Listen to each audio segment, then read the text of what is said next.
बताया वहां भी नहीं चला, खैर वहां भी नहीं चला। अब इब्राहिम इस्लाम के पास आए और कहा कि इब्राहिम इस्लाम, आप सिर्फ एक खास की बुनियाद पर अपने खूबसूरत बेटे को कत्ल करना चाहते हैं, सजा करना चाहते हैं। आप गलत भी तो हो सकता है। आप याद रखें इस बात को, आम इंसान का ख्वाब गलत हो सकता है मगर नबी का ख्वाब गलत नहीं हो सकता। नबी का ख्वाब हकीकत में हुक्म इलाही होता है या वही इलाही होता है। नबी का ख्वाब गलत नहीं हो सकता। तो कहा कि सीधे ख्वाब की बुनियाद पर अपने खूबसूरत बेटे को कत्ल करना चाहते हैं, ज़बह करना चाहते हैं, ख्वाब गलत हो सकता है। तो इब्राहिम अलैहिस्सलाम ने जमरा अक़बा में शैतान को 7 कंकर मारे, वहां कुर्बानी करने से रोकना चाहते हैं। तो शैतान जमीन धंस गया। फिर और आगे जमरा सानिया में रोकना चाहा, वहां भी 7 कंकरी मारी, यहाँ तक जमीन में गिर गया। जमरा कुबरा में वहां भी रोकना चाहा, वहां भी शैतान को 7 कंकरी मारी, यहाँ तक वो जमीन में धंस गया। जहां आज हाजी लोग कंकर मारते हैं, ये सुन्नत इब्राहिम है। ये कंकर मारना अल्लाह को इस कदर पसंद आया कि कयामत तक के लिए हर हाजियों को हुक्म दे दिया कि वहां जो भी हज करने जाएगा वहां शैतान तुमको नजर आएगी। इंशाअल्लाह मेरे सादरी, ऐ मेरे अब्बा, मेरे बाप, जिस बात का आपको हुक्म हुआ है आपको शौक से कीजिए। अगर खुदा ने चाहा तो करीब है कि आप मुझे सब्र करने वालों में से पाएंगे, साबिर पाएंगे।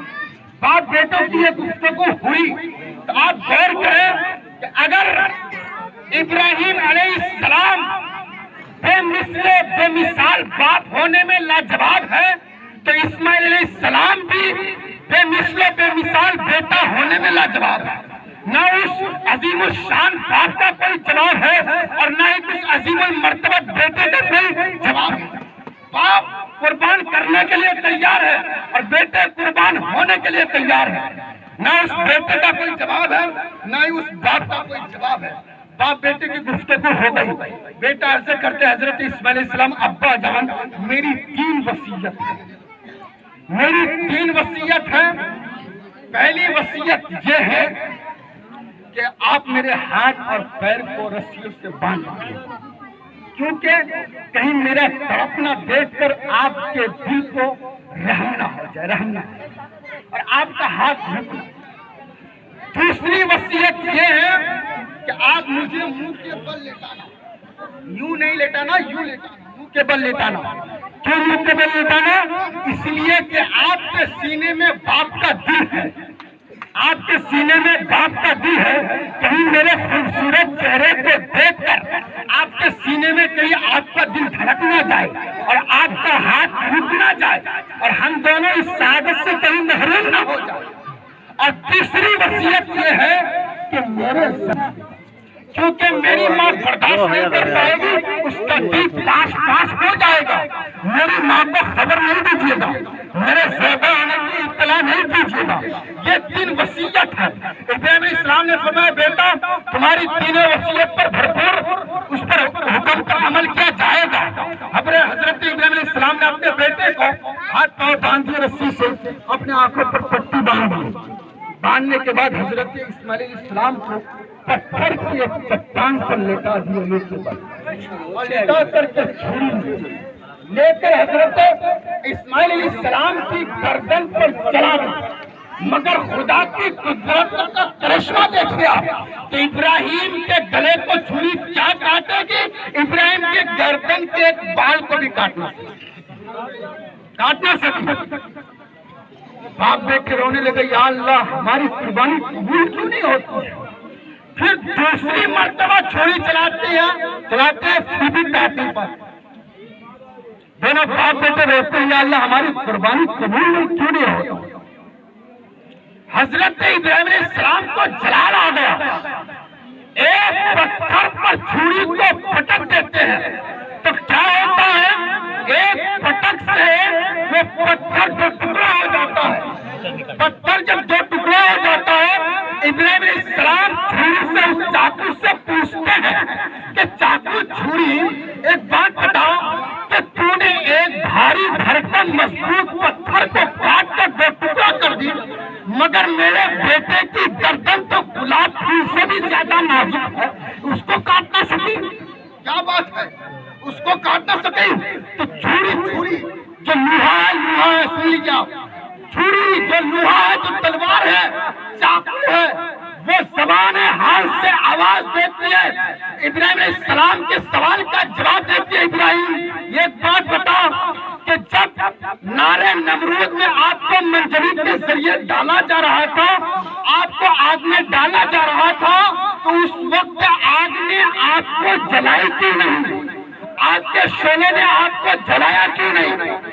हजरत इब्राहिम अलैहिस्सलाम ने फरमाया कि आग ने मुझे इसलिए नहीं जलाई कि अल्लाह ताला का हुक्म हो गया था कि आग इब्राहिम पर ठंडी हो जाए, तो आग ने मुझे इसलिए नहीं जलाई कि अल्लाह का हुक्म हुआ था। तो अब वो छुरी का जवाब सुनिए।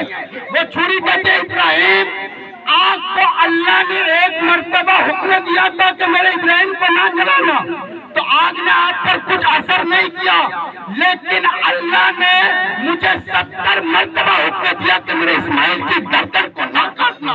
तो आप बताओ कि अब मैं अल्लाह की बात मानू या खलीलुल्लाह की बात मानू?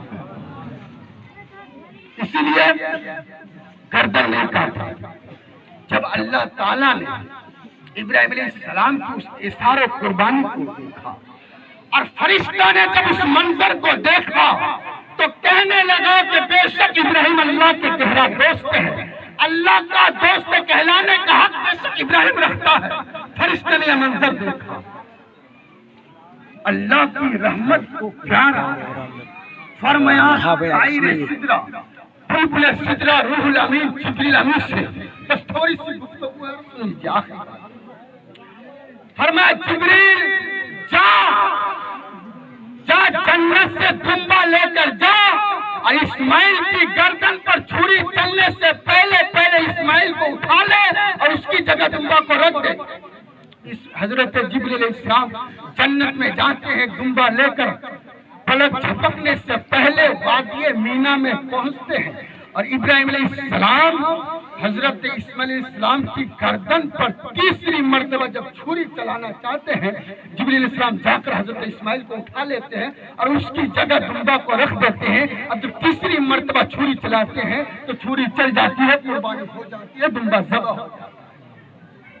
जब हजरत इब्राहिम अलैहिस्सलाम ने आंख की पट्टी खोली तो क्या देखा कि सामने इस्माइल अलैहिस्सलाम खड़े होकर मुस्कुरा रहे हैं और उसकी जगह दुम्बा ज़बह हो गया है। दुम्बा ज़बह हो गया। जब इस मंजर को देखा तो हजरत जिब्रील अलैहिस्सलाम ने कहा अल्लाहु अकबर अल्लाहु अकबर। हजरत इस्माइल अलैहिस्सलाम ने कहा ला इलाहा इल्लल्लाह वल्लाहु अकबर। हजरत इब्राहिम अलैहिस्सलाम ने कहा वलिल्लाहिल हम्द। इस तस्बीह को 5 वक्त की नमाजों में गालिबन 8वीं जिलहिज्जा से या 9वीं जिलहिज्जा से फजर के टाइम से कुर्बानी का इयामों तक 500 नमाजों के वक्त में एक मरतबा पढ़ना वाजिब है। नहीं पढ़ेंगे तो गुनहगार हो जाएंगे। तो बहरहाल ये फरिश्तों की तस्बीह, इब्राहिम अलैहिस्सलाम की तस्बीह, इस्माइल अलैहिस्सलाम की तस्बीह, तीनों की तस्बीह हो गई। जब कुर्बानी हो गई आवाज आई इब्राहिम मेरे खलील तेरा इम्तिहान इस अंदाज से लिया गया और तू इम्तिहान में कामयाब हो गया। तूने खाक को सच कर दिखाया। तू जो खाक को देखा था कि मैं बेटे को ज़बह करता हूँ, तूने उसको सच कर दिखाया और तू इम्तिहान में कामयाब हो गया। हमने तुम्हारी कुर्बानी कबूल कर ली और तेरी याद को बाकी रखने के लिए क़यामत तक इसको सुन्नत करार दे दिया। हो गई बात। यहाँ से इस्माइल इब्राहिम अलैहिस्सलाम की खत्म। आखिरी बात आप सुन लीजिए। इस बात को अल्लामा अस्क़लानी रहमतुल्लाह अलैह शरह बुखारी में फरमाते, फतहुल बारी शरह बुखारी के अंदर, अल्लामा बदरुद्दीन आइनी शरह बुखारी के अंदर, अल्लामा इस्माइल हक़ी तफसीर रूहुल बयान के अंदर, 3 बड़े उलमा का नाम लिया हूं मैंने जो अपने वक्त के इमाम थे। ये तीनों हजरात तहरीर फरमाते हैं कि मुस्तफा करीम सल्लल्लाहु अलैहि वसल्लम एक मर्तबा जिब्रील से फरमाया, जिब्रील एक बात बता, तुमने पूरी जिंदगी में पूरी ताकत को सर्फ करके पर कितनी बार आए? सिदरा से जमीन पर पूरी ताकत को लगाकर सर्फ करके जमीन पर कितने बार आना हुआ? जिब्रील ने अर्ज़ किया, 4 मरतबा आया हुआ। 4 मरतबा मैंने अपनी पूरी ताकत को सर्फ करके आया। पहली मरतबा जब हजरत इब्राहिम अलैहिस्सलाम को नारे नमरूद में मंजनिक के जरिए डाला जा रहा था, बस थोड़ा सा करीब, थोड़ा सा फासला था, इब्राहिम अलैहिस्सलाम आग के अंदर पहुंच जाते। रब का हुक्म हुआ, जिब्रील जल्दी से जा और मेरा पैगाम सुना दे, कुल्ला या नारे कुली बर्दन सलामन अला इब्राहिम, आपको पैगाम सुना दे कि वो इब्राहिम पर ठंडी हो जाए। तो मैं उस वक्त सिदरा पर था, पूरी ताकत और कुव्वत को एक जगह समेट करके वहां से परवाज किया और पलक झपकने से पहले, इब्राहिम का आग में पहुंचने से पहले मैंने आग में पहुंचकर पैगाम सुना दिया, आग ठंडी हो गई। दूसरी मर्तबा जब हजरत इब्राहिम अलैहिस्सलाम अपने बेटे इस्माइल अलैहिस्सलाम की गर्दन पर तीसरी मर्तबा छुरी चला रहे थे, बस थोड़ा सा फासला, छुरी चलाने में कितना फासला होगा, बस थोड़ा सा फासला था कि इब्राहिम इस्माइल की गर्दन कट जाती, बस थोड़ी सी। उस वक्त मैं वहां सिदरा से प्रवास किया, जन्नत गया, वहां से दुम्बा लिया और पलक झपकने से पहले मैं वादिये मीना में पहुंचकर इस्माइल की जगह दुम्बा को रख दिया। छुरी चलने से पहले इस्माइल को उठा लिया। 2 मरतबा हो गए। तीसरी मरतबा जब यूसुफ अलैहिस्सलाम को कुएं में डाला जा रहा था, कुएं का आधा सफर तय हो चुका था, बस थोड़ा सा फासला था कि पानी के तह तक पहुंच जाते, पानी में पहुंच जाते।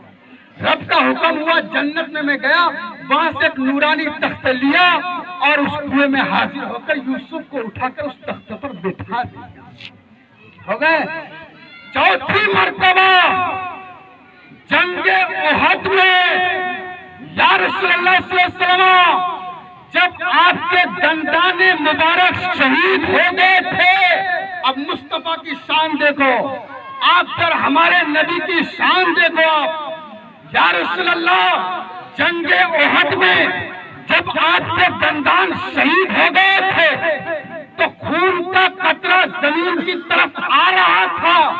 रब का हुक्म हुआ, जिब्रील सिदरा छोड़, जल्दी से जा, अगर मेरे महबूब के खून का कतरा, एक कतरा भी जमीन में गिर गया तो जमीन जलकर राख हो जाएगी, कयामत तक शब्द सादात नहीं होगी, जल्दी से जा। जिब्रील अर्ज़ करते, या रसूलुल्लाह सल्लल्लाहु अलैहि वसल्लम, मैं सिदरा से परवाज़ किया, वहां से चला, पलक झपकने से आपके खून का कतरा जमीन की तरफ आ रहा था, जमीन तक पहुंचने से पहले मैं पहुंचकर आपके खून के कतरे को उठा लिया। बात खत्म। मुस्तफा की शान आपने देख ली। जब जिब्रील की ताकत और कुव्वत का हाल ये है कि सिदरतुल मुंतहा से, ये कहाँ है सिदरतुल मुंतहा, 7 आसमान के ऊपर है और ये जमीन से पहले आसमान 500 साल का सफर है। अब जो लीजिए कितने खरबों अरबों लोग होंगे। जब जिब्रील की ताकत और कुव्वत का हाल ये है कि वो पलक झपकने से पहले वादिये मीना में पहुंच जाते हैं, कभी यूसुफ के कुएं में पहुंच जाते हैं, कभी छुरी चलने से पहले हाजिर हो जाते हैं, खून का कतरा जमीन पर गिरने से पहले हाजिर हो जाते हैं। तो अर्ज़ ये करना चाहता हूँ कि जब जिब्रील की ताकत और कुव्वत का हाल ये है तो वो पलक झपकने से पहले इतने किलोमीटर का सफर कर लेता है, तो जिब्रील मेरे मुस्तफा के दर का खादिम है, जिब्रील मुस्तफा के दर का गुलाम है। जब गुलाम की ताकत और कुव्वत का हाल ये है तो नबियों के ईमान की ताकत और कुव्वत का हाल क्या होगा। अस्सलाम वालेकुम रहमतुल्लाहि व बरकातहू।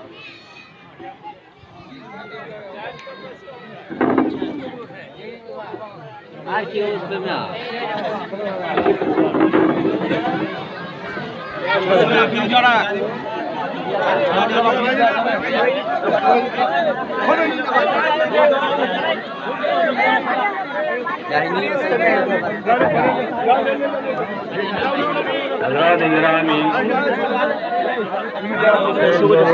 समा फरमाए।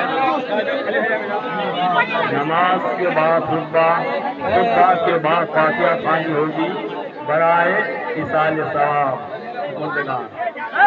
आप लोग फातिहा करने से पहले अपने घर के लिए रवाना हो जाते हैं। खुदा के वास्ते ऐसा ना कीजिए कि नमाज के बाद खुतबा के बाद जो फातिहा होगी फातिहा में शिरकत फरमा कर सवाब दारन हासिल करें। हजरत गिरामी कोई अपने घर के लिए ना जाए जब तक फातिहा ना हो। नमाज के बाद फातिहा खानी होगी और मुर्दे के नाम से विशाल सवाब किया जाएगा और फातिहा करने के बाद आप लोग अपने घर के लिए रवाना हों।